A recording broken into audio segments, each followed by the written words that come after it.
شروع اللہ کے نام سے جو بڑا مہربان اور نہایت رحم فرمانے والا ہے۔ حضرت خضر علیہ السلام کا واقعہ۔ ایک مرتبہ حضرت خضر علیہ السلام دریا کے کنارے بیٹھے تھے۔ اتنے میں کسی سائل نے آ کر ان سے سوال کیا کہ میں آپ سے اللہ کے واسطے سوال کرتا ہوں، مجھے عنایت فرمائیے۔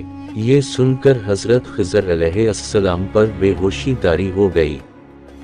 جب کچھ ہوش ہوا تو فرمانے لگے، بھائی میں تو صرف اپنی جان اور مال کا مالک ہوں، تم نے مجھ سے اللہ کے واسطے سوال کیا ہے، لہٰذا میں اپنی جان اور ذات تمہارے حوالے کرتا ہوں، تم جس طرح چاہو اس کو استعمال میں لاؤ، بازار میں فروخت کر کے اس کی قیمت سے فائدہ اٹھاؤ۔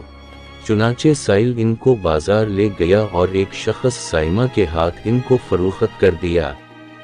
یہ سائمہ خرید کر ان کو اپنے گھر لے گیا، جس کی پشت پر اس کا ایک باغ تھا۔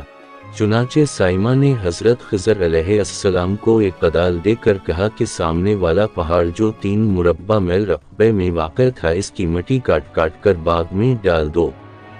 اور یہ حکم دے کر سائمہ اپنی کسی ضرورت سے کہیں چلا گیا اور حضرت خضر علیہ السلام اس پہاڑ سے مٹی کاٹ کاٹ کر باغ میں ڈالنے لگے۔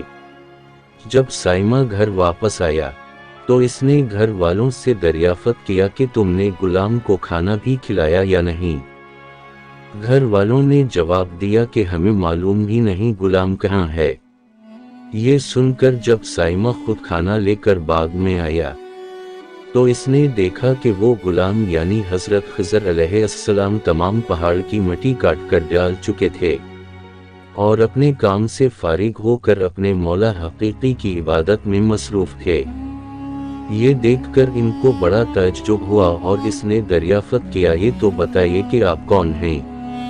یہ بات سن کر حضرت خضر علیہ السلام پر کچھ بے ہوشی سی طاری ہو گئی اور پھر افاقہ ہونے پر انہوں نے فرمایا کہ بھائی میں خضر ہوں، جس کو سن کر سائمہ کے ہوش اڑ گئے کہ تو نے یہ کیا، ان کو غلام بنا کر ایسے کام پر لگایا، یہ تو انتہائی گستاخی ہے۔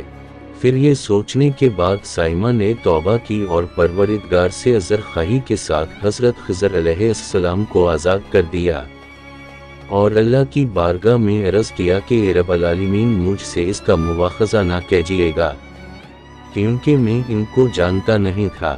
اس کے بعد حضرت خضر علیہ السلام نے دعا فرمائی اور سجدہ شکر بجا لائے کہ اے میرے پروردگار، میں تیرے ہی حق میں غلام بنا اور تیرے ہی حق میں آزاد ہوا، اس پر تیرا شکر گزار ہوں۔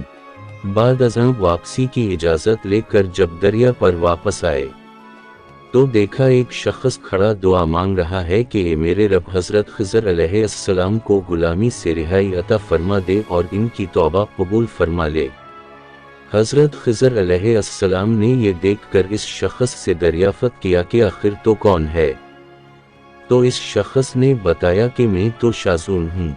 آپ کون ہیں؟ انہوں نے فرمایا کہ میں خضر ہوں۔ اس کے بعد شازون نے کہا، اے خضر علیہ السلام، آپ نے اپنے رہنے کے لیے مکان بنا کر دنیا طلب کی ہے، کیونکہ حضرت خضر علیہ السلام کا دریا کے کنارے پر ایک عبادت خانہ تھا۔ بس یہ سن کر وہ فورا میدان میں نکل آئے اور وہی اللہ کی عبادت میں مصروف ہو گئے۔ اس کے بعد حضرت خضر علیہ السلام نے اسی جگہ پر ایک درخت لگایا اور اس کے سائے میں عبادت شروع کر دی۔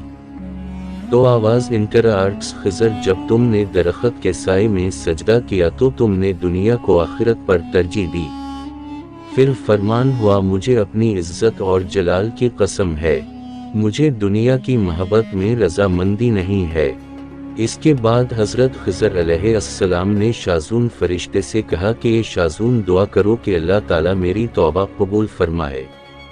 چنانچہ شازون نے دعا کی اور اللہ نے شازون کی برکت سے حضرت خضر علیہ السلام کی توبہ کو قبول فرمایا۔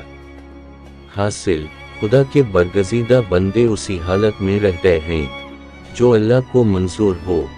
بے شک ہماری فلاح بھی اسی میں ہے کہ زندگی کے ہر موڑ پر آنے والے ہر پیچ و خم میں ہم راضی رہیں، اللہ تعالیٰ کی چاہت کو سامنے رکھ کر زندگی گزاریں۔ دعا ہے کہ اللہ تعالی ہمیں اس واقعے سے سبق حاصل کر کے نیک بننے کی توفیق عطا فرمائے، آمین یا رب العالمین۔ اگر آپ کو یہ واقعہ پسند آئی تو برا کرم ہمارے چینل کو سبسکرائب کریں، ویڈیو کو لائک کریں اور دوسروں کے ساتھ شیئر کریں تاکہ زیادہ سے زیادہ لوگ اس سے فائدہ اٹھا سکیں۔ اگلی ویڈیو تک اللہ حافظ۔